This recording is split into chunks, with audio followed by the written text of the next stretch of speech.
Hang on. Thank you. And you know what we need that we haven't done? We don't have a video of something working, so we're gonna plug them in. Basically, my life goal and life source is to just do every cool thing relating to Halloween that I possibly can. So, welcome to the insanity, I suppose. I use Canadian Fear as a name that is like, an umbrella for everything I do here in the haunt industry, because I've covered a lot of different grounds, like, audio, media, product design, haunted houses. I've done stuff for the film industry. This is a combination piece that I've been working on. I combined it with another piece I got from the P&E, actually. It's a giant set of wings. How that kind of started is that in 2023, I wanted to go see haunted houses in Salem, and there was a bus tour for the industry. So you'd buy your ticket, Legendary Haunt Tour, Salem, Massachusetts, November 2023. I got on the plane by myself. I went to Salem. I got on the bus, and half the industry is on these buses, and they take you to a couple haunted houses. There was a round table that night, night after, where there was dinner, and it was a big conference room, and some of the big players were doing like a Q&A with, you'd ask them questions, and I just put up my hand, and I was like, well, I want to pursue this more.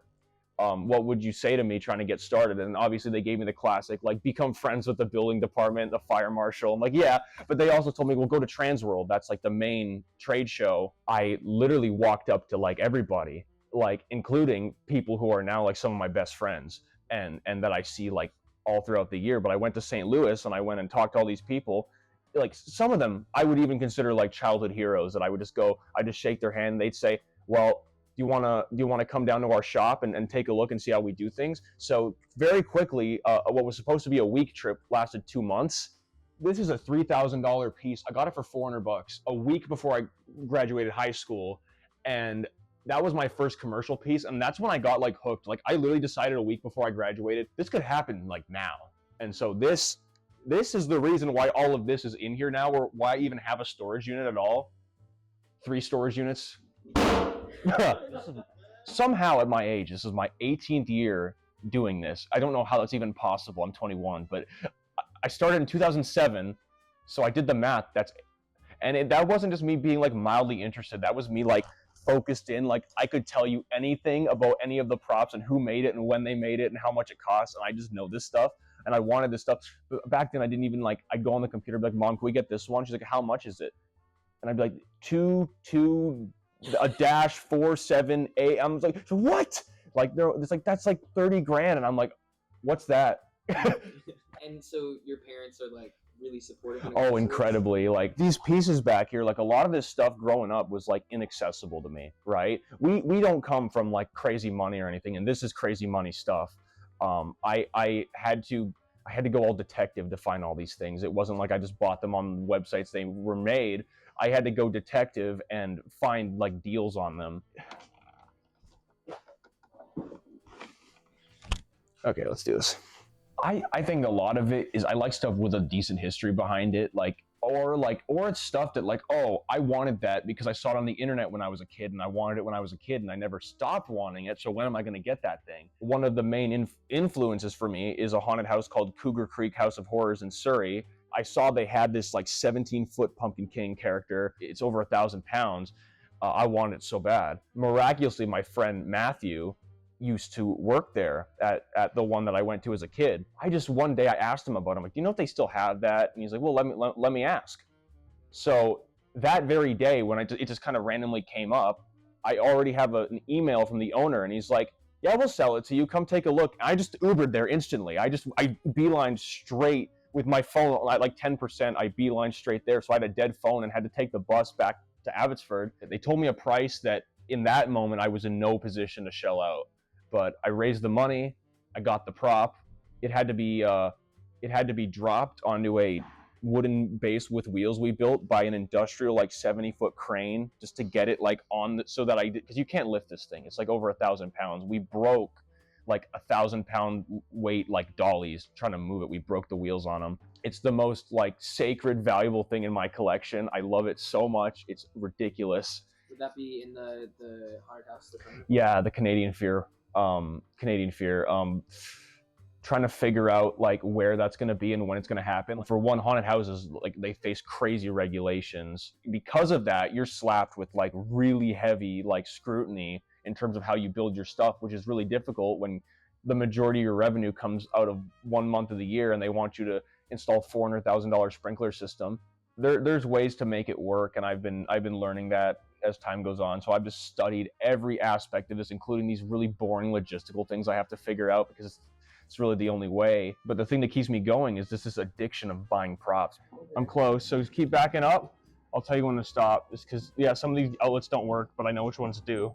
I used to say it's really bad, but now that it's like an investment, I'm like, well, now I've gone way out of hand with it, but I feel less guilty. I can just tell people, it's for the business. It's an investment. It's like, it's changed my life because, I'll talk about this. I have a chronic illness, and, it's not life-threatening or anything, but, it's raised some challenges for me physically, and but with this, I get to set my own hours, and I can work a long time, like when I'm feeling good, and then when I need to take care of myself, I can do that because I'm not on someone else's schedule, which is like really important. So I'm doing what I love, but I'm also able to kind of take care of myself when I need to.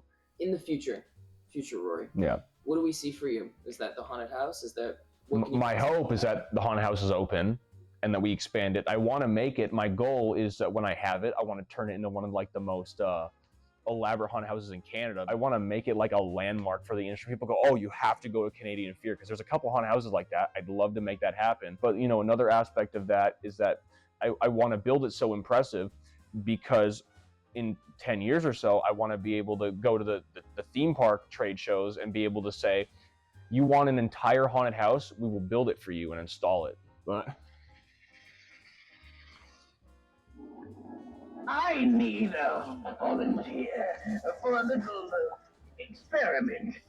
Side effects may include nausea, vomiting, diarrhea, and a slight loss of vital organs. I'm gonna fix this collar. I really don't care about the money in any of this. Like I do, because it allows me to do it on a larger scale. It's not a matter of like, oh, I made more money this year, now I get like actual like nice clothes and a nice vehicle. I was like, no, that means I get to build bigger haunts with bigger props and more actors and more lights. I was like, I like work off the idea that I learned from my friend Donovan, and the idea is that if you try enough at anything, it'll eventually work. Like he told me that persistence is key. Ever since, I've applied that to anything I do that I want enough. If I want it enough, I won't take no for an answer. If somebody tells me not to do it or that's unrealistic, I'll completely disregard what they say. Getting spiritual, I'm a firm believer in the law of attraction, and it's paid off for me. Like a lot of people want to be in the position I'm currently in, and it just naturally comes to me. Maybe this whole law of attraction thing works, and I firmly believe it does, because I don't see what makes me any different from the hundreds of other people that do this, right? But I've just been blessed with a lot of opportunities. To me, it just comes naturally. So I think that's a fact that I have a firm belief in, that if you assume something's already yours, that it is, and you'll have it at some point in your 3D. Yeah. Huh, dude. Yeah. I mean, that's a beautiful note to end. That's all for me. Thank you so much. Yeah, of course.